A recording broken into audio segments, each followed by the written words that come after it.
to you about boxing politics. I mean, maybe sometimes you can be too good for your own good. There's a thing where certain fighters get avoided, not because they're no good, just because they're too much of a threat, and a champion may want to fight another voluntary opposed to you.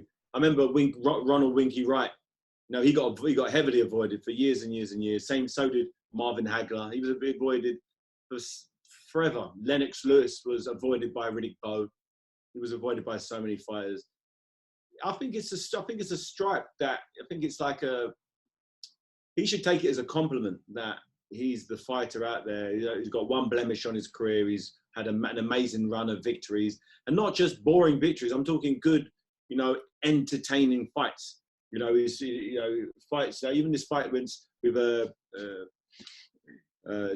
Derek Chisora, it was a fight. He was losing, but he showed what champions do. He found a way to win. You know, 11th round, he found that Hail Mary, one left hook, and that he's done everything asked of him. And he'd be a good champion because, you know, he's willing to fight the best. The fact is he accepted to fight Alexander Povetkin shows he could have chosen an easier fighter, but he's always looking to fight the best possible opposition all the time. That's actually rare in boxing. It's very, very rare in today's game to have a fighter so willing to mix it up with anybody. And I think he deserves his shot. But unfortunately, it just doesn't look like that's going to happen anytime soon. We got the rematch with Wilder Fury. So where does that leave him? You know, when does that fight get scheduled? You know, we feel like we're a little way away from having 15,000 people in a venue in Las Vegas. Feels like. No, we also know that Eddie Hearn seems to have the agenda of no matter what happens, it doesn't matter if he's entitled to, as a mandatory, to the winner of that fight. It looks like Eddie Hearn's trying to go in the direction of making the winner versus Anthony Joshua. So it's a bit tricky. Tricky, she says. It is. It's like, because what's the bad thing about it is, unfortunately, Dillian Whyte won't get much. You know, there won't be too many violins because people just want to see the two champions fight. They don't want him to get in the way of it because he might get in the way and upset the apple cart, and then it just changes. We've seen that happen. We've seen it happen many, many times, and you know, I know Eddie Hearn.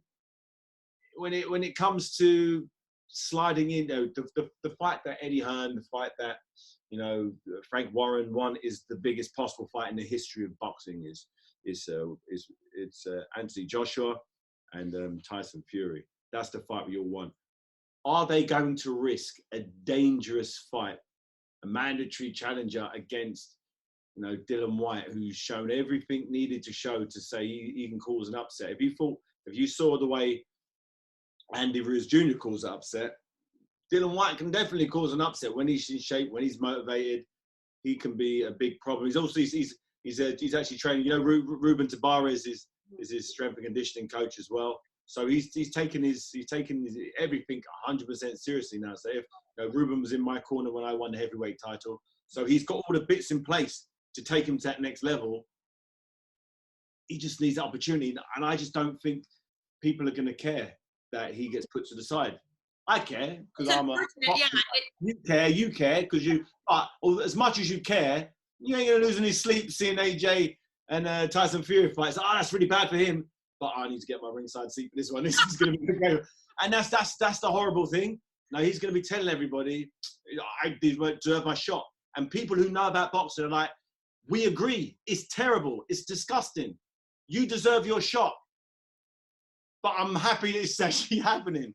And it's just like and I genuinely really do feel for Dillian because he deserves it. He's a great ambassador for the sport. He's a great entertainer. Even his interviews are great. He's hilarious. He's a funny guy. He's entertaining. He gets you hyped. The smack talks on point. He's a good guy for boxing. He's a great character that boxing needs. I really want him to get his shot. I really do want him to get his shot. I mean, worst case scenario, he takes a step aside fee, makes money for not fighting anyone, and he gets the shot. he's not a step aside kind of guy. Just I know like he's not, but do you really think do you Dillian think Whyte's going it's to a say, "Give me money"? It's not about the money. It's about the I know. glory. It's about the money. What's money going to do? Where are you going to go and spend it now? Where are you going to go? Can't leave your house. What's he going to do with money at the moment?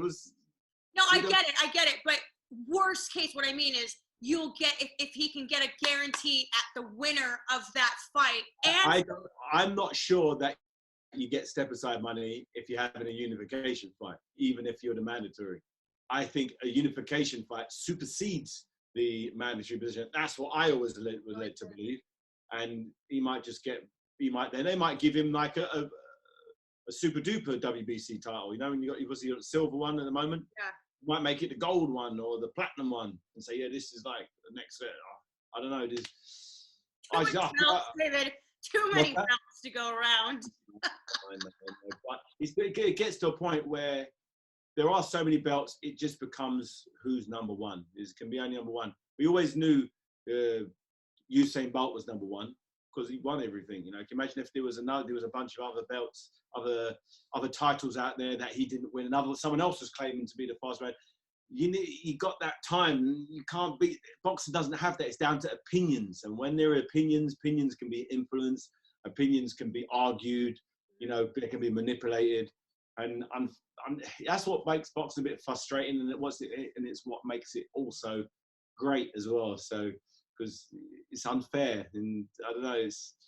I love boxing, but the politics do my head in sometimes. It's quite frustrating when you get fighters. You know, for you, sometimes to get to that number one position, you need to risk losing financially. You know, there could be more lucrative fights out there, but maybe you have to take a fight for less money than you would do defending a title to have a unification title. And, you know, your managers, your agents, your team are getting a less of a cut. So they'll be advising you to go down the route where you make more money because they make more money. But sometimes it takes a fight to go, no, I've made enough money. I want the glory. And everyone's got to take a pay cut to take a more dangerous fight, which you might lose. There's a coin toss. And some managers have got such a hold, some managers and promoters have such a hold over their fighter that even if the fighter want to do that contractually, they're not allowed. They have to do what they're told. I'm not going to mention any names, but there's certain fighters who can't make the decision, even if they really, really want to. Contractually, they have to take the fight that their promoter decides or their manager decides. And, you know, it's a bit frustrating for us. But the one thing you got to know, Mike Tyson fought Lennox Lewis. You know, Manny Pacquiao fought Floyd Mayweather. Fights that took years and years to happen. Eventually, the fights that matter always happen. Never got the Junior Witter and Ricky Hatton fighting. That was a bit frustrating. But other than that, I got over that now. Right, but again, we never got to see Joe Calzaghe and Carl Froch. No, we didn't. That would have been an absolute barnstorm. And it wouldn't have took a backward step. Neither of them. It would have been a great fight. You know, Joe Calzaghe's never lost a fight. Yeah, so that would have been good. Oh, what's the age difference in there? What's the age difference? I believe, isn't Joe 48 right now? I think he's 48. So, and what, Carl's 41? I think he's about 41 or 42. 41, 42, yeah. 42, yeah. That's a bit of a difference. There was a whole generation difference there, you know, because Joe came through when he was younger, and Froch came through a bit when he was a bit later. So there's a bit of a difference there. You could play it on. They should play it on a computer game. They should fight each other on Fight Night Champions or something with their characters. But I won't want to. Neither of you guys need to fight anymore. They could just relax and sail off into the sunset at home in their bathtub. You know, you know what to do outside of the road. Carl also had a lot to say in terms of, like, he believes he can beat all of the super middleweights currently as well, even now. So I love Carl. I love Carl. Oh, great. Say it how it is, Carl. Keep it real, son. Keep it real. Yeah, he's good.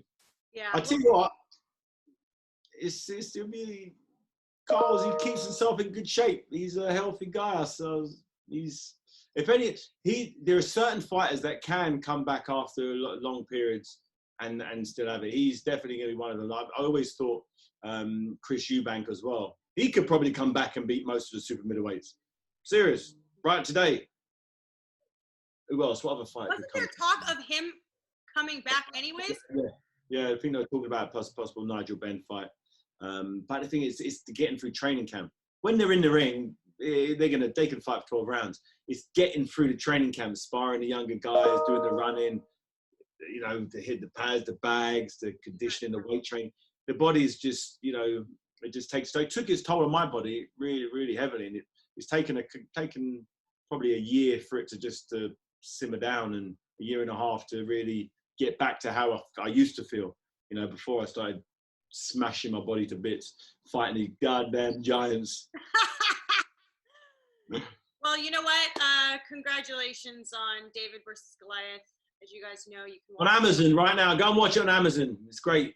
Hey Fight fans, it's Michelle Joy Phelps. If you haven't already subscribed to my YouTube channel, make sure you go ahead and do so by clicking this icon right here and hit the bell button so you can get notified every time we upload a new video. And we also have a free app available on iTunes and Google Play, so make sure you go and download that.